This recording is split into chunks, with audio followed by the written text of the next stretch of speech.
ဒီနေ့ကျမစကော့တလန်မှာအရန်ကိုမော်ဆန်တဲ့နေရာတစ်ခုမှာရောက်ရှိနေပါတယ် Harry Potter ရဲ့ပရိသတ်ဆိုရင်ကတော့ဒီနေရာအရန်ကိုအထူးအဓိပ္ပာယ်ရှိစေမှာပါဒီနေရာကတော့ Harry Potter and the Chamber of Secrets မှာပါဝင်ခဲ့တဲ့မော်ဆန်တဲ့တရားပဲဖြစ်ပါတယ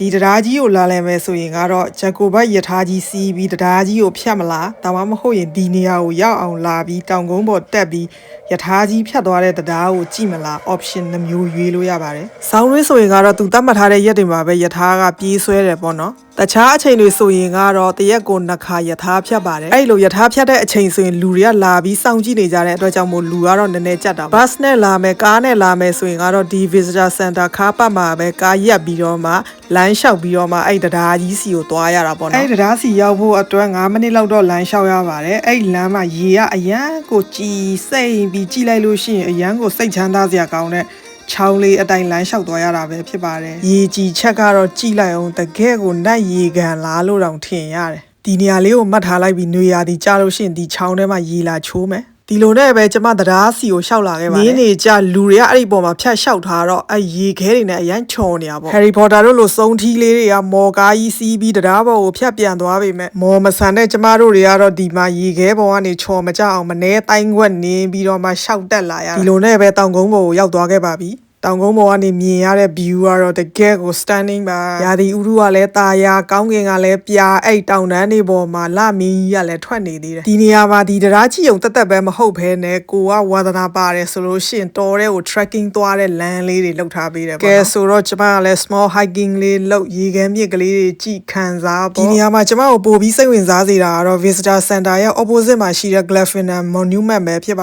တယ်အဲ့တိုင်လုံးကြီးရဲ့အပေါ်မှာရက်နေတဲ့ hero ကတော့ Prince Charles Edward ပဲဖြစ်ပါတယ်ဒီတိုင်လုံးကြီးရဲ့အနောက်ကရေကန်ကတော့ Harry Potter ဇာတ်ကားထဲမှာဆိုရင်ကတော့ Black Lake ပေါ့နော်အပြင်မှာကတော့ Lock Shield တကယ်ကကျတော့သူကအင်္ဂလန်က Stuart မင်းမျိုးမင်းနွယ်မင်းသားတစ်ပါးပဲနောက်ပိုင်းမှာအာဏာဆုံးရှုံးပြီးတော့မှဥရောပမှာပဲတိမ်းရှောင်နေခဲ့ရတာပေါ့1945ခုနှစ်မှာတော့ဒီမင်းသားကပြင်သစ်ပြည်ကနေဒီရေကန်ကြီးရှိတဲ့ Scotland ပြည်ကိုပြန်လာခဲ့တယ်ရည်ရွယ်ချက်ကသူကလူသူအင်အားစုဆောင်ပြီးအင်္ဂလန်ကထီးနှန်းကိုသူ့မိသားစုပဲပြန်ရဖို့အတွက်ကိုသူကစူးစမ်းမှာဆိုတော့သူက Jacobite movement ကိုဦးဆောင်ပြီးတော့မှဒီနေရာမှာပဲတော်လှန်ရေးကိုစတင်ခဲ့ပါတယ် Jacobite ဂိုင်းသားတွေဆိုတာဗြိတိန်ရဲ့ထီးနှန်းဟာ Stuart မိသားစုကသာလျှင်ဖြစ်ရမယ်ဆိုတာကိုထောက်ခံတဲ့ပြည်သူတွေပေါ့နော်တကယ်တမ်းကျတော့ဒီတိုင်လုံးကြီးကမျောစင်လိုမျိုးပဲအထဲဝင်ပြီးအပေါ်ကိုတက်ကြည့်လို့ရတယ်ပုံမှန်အားဖြင့်9ပေါင်ပေးပြီးတက်ရပေမဲ့ကျမအဲ့ဒီနေရာ free တက်ခွင့်ရခဲ့ပါတယ်ကြောင်လင်လေးကအတိုင်းတယောက်စာလေးပဲချင်းချင်းလေးတဖြည်းဖြည်းနဲ့တက်သွားရတယ်ပေါ့နော်ဒီလောက်နေရာချင်းချင်းလေးမှာလေကားလှုပ်ထားတာကတော့တော်တော်လေးကိုလေးစားစရာကောင်းပါတယ်ဒီလိုနဲ့ပဲကျမအပေါ်ရောက်သွားခဲ့ပါတယ်ပထမဦးဆုံးမြင်ရတဲ့မြင်ကွင်းကတော့မင်းသားရဲ့အောက်ပိုင်းအလှပဲဖြစ်ပါတယ်ခေတ်ကာလတစ်ခုကိုပို့ပြီးမြင်တာအောင်ပြောရမယ်ဆိုလို့ရှိရင်မြန်မာပြည်မှာအလောင်းမင်းတရားကတတိယမြန်မာနိုင်ငံတော်ကိုတည်ထောင်နေတဲ့အချိန်မှာဒီမင်းသားကလည်းစကော့တလန်မှာလူသူအင်အားစုဆောင်ပြီးအင်္ဂလိပ်တွေကိုတော်လှန်ဖို့အတွက်ဒီနေရာမှာစတင်ခဲ့ပါတယ်စိတ်မကောင်းစွာနဲ့ပဲသူ့ရဲ့တပ်တွေကကြာရှုံခဲ့တယ်သူကိုယ်တိုင်ကလည်းဥရောပဘက်ကိုပြန်ပြီးထွက်ပြေးသွားခဲ့ရတယ်ပေါ့နော်ဒီရေကန်ကြီးက energy တစ်ခုကိုပေးစွမ်းနေတယ်လို့ခံစားနေရတယ်အဲ့ရေကန်ကြီးတွေကနေအခိုးငွေတွေကအလိုလိုထွက်နေရေကန်တွေက